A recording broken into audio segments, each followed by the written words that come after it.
Dysfunctional Vet with War Stories. This is number 5 in the series.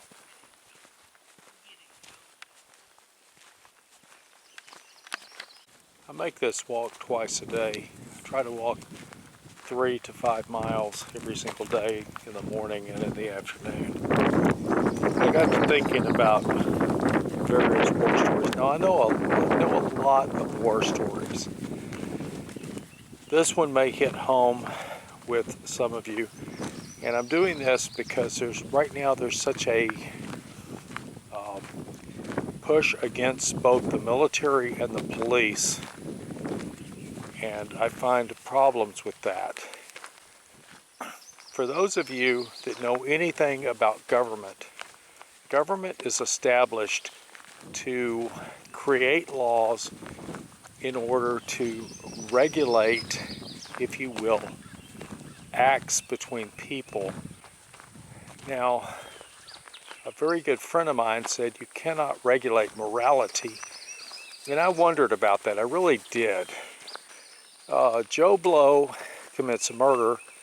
The detectives come out, they investigate the crime, and they decide that, you know, whoever it is committed the crime, and we're now going to charge them and take them to court and prosecute.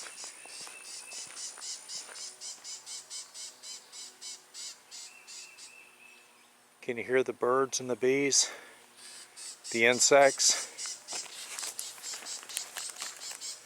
And some kind of piece of machinery that's running in the background? Well, there is an extremely thin line between anarchy and some type of civility. The cops are that very fine, thin line, a razor line. A long time ago, before most of you that are listening to this were born, people believed that they were accountable to God when they died. If they committed a crime, they might escape this world, but they weren't going to escape eternal judgment. And as such, they behaved civilly, not because they were constrained by the laws of this world, but because they were constrained by the powers that were to come after they died. At this point in life, that doesn't exist, which brings me to my story now. This story is probably maybe 30 years old, maybe even older. But there was a 4-year-old who was burned on about 80 to 86% of his body with second-degree burns. And he was in a burn ward out in California somewhere. And they would take him in, and he would scream his lungs out when they would scrub the dead skin from him so that they could keep the infection down and he could heal and he would have a normal life. This kid was going to basically go through life with the trauma of the injury, but not the physical scarring of the burns. Well, while he was in there, while they were scrubbing him off and he was screaming, he saw a number of men being brought in who were being scrubbed down, and they did not make a sound. And he observed this for like 2 or 3 days. And finally, as he was being taken somewhere, he asked one of the nurses who the men were that did not scream when they were being scrubbed down. And the nurse told him they were United States Marines. And that got his attention. These were Marines. These were people that he respected.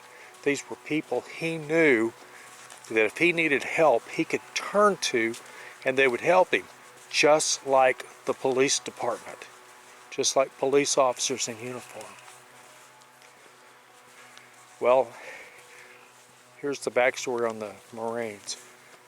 I believe it was 18 to 20 Marines were refueling they were at a refueling point, and the thing caught on fire, and they had to run through the fire, through the burning fuel to survive.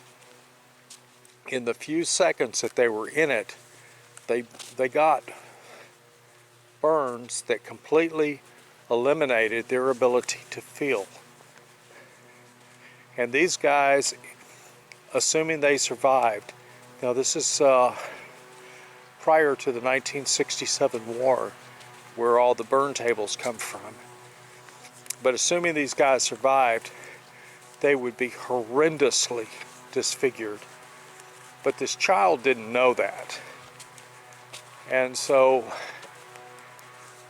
he didn't know that they were burned so bad they couldn't feel anything. And for the next 6 months that this kid went to through the debriding of the dead tissue so that he would heal normally, he never ever made another sound, because he knew that Marines didn't do it, and he was not going to make any kind of cry, and he was not going to show weakness, because the Marines never did. I hope you appreciate the respect that this child showed, this little bitty young child showed for the Marine Corps, knowing that those guys were part of the first line of defense of the United States, just as our police officers are the first line of defense for our civil liberties. With that said, Dysfunctional Vet, signing off.